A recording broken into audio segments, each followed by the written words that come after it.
The onboard crew is in the early afternoon of their crew day. They have a wide range of tasks today, including station hardware configurations, departure preparations, and experiment work. Ron Guerin and Mike Fossum have just completed a news conference with journalists from the Johnson Space Center and Kennedy Space Center. Questions included the crew's thoughts regarding the Russian spacecraft, as well as the fragility of the planet and the value of continuous human presence on the space station.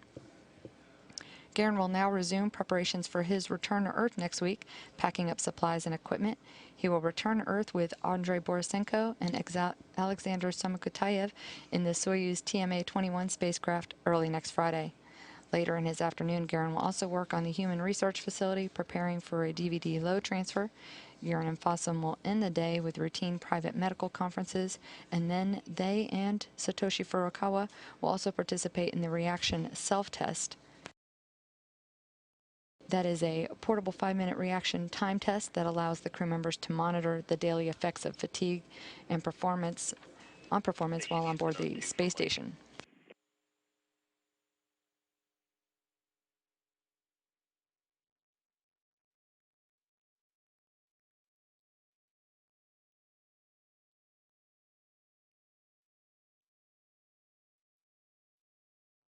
Yeah, go ahead. Mike, I got caught with a little bit of blockage before that TDRS handover before I could correct my last call. The second pass, cupola window number 4 is actually going to be better than window number 1.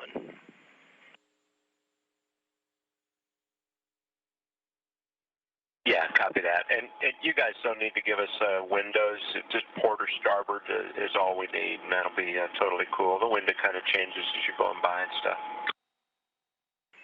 Copy that. Thanks for the info.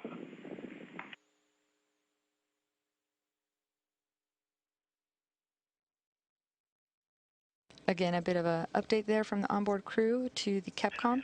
And I had a follow-up question. Did you guys confirm that the state park fast drop is one of the directly affected areas with the fire in that region? Station Houston, yes, Mike. Unfortunately, that's true. The news agencies are reporting up to 2/3 of the park has been burned, and hundreds of homes in the area have been destroyed.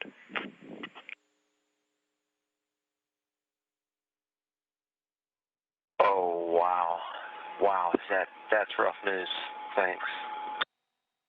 We're really thinking about all those folks through there.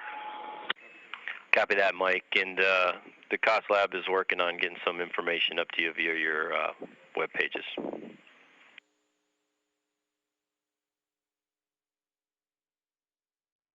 Some words there to NASA astronaut Mike Fossum, who's an avid outdoorsman. He is a experienced scout leader and hiker.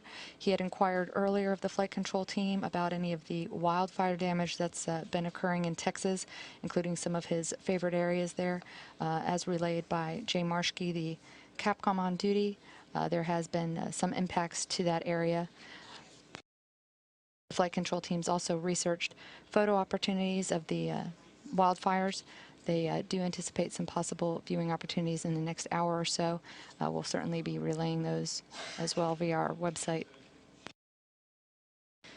Fossum is deactivating television equipment following the crew news conference that was recently completed.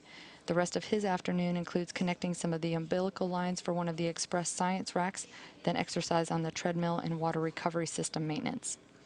The crew will end their day with a daily planning conference at 1:50 p.m. Central Time, followed by off-duty time. They're scheduled for crew sleep at 4:30 p.m. Central Time.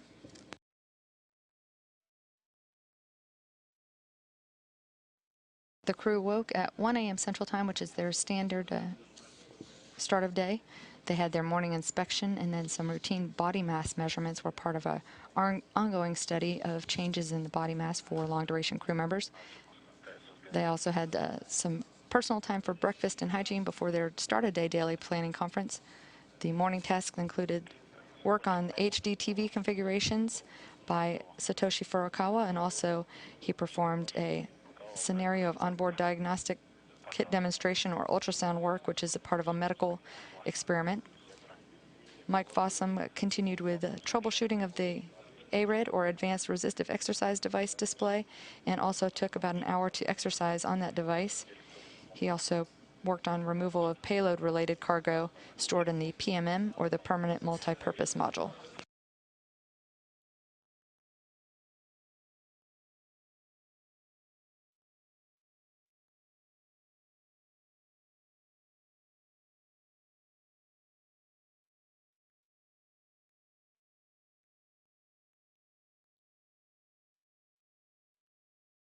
This again, a current view of the International Space Station.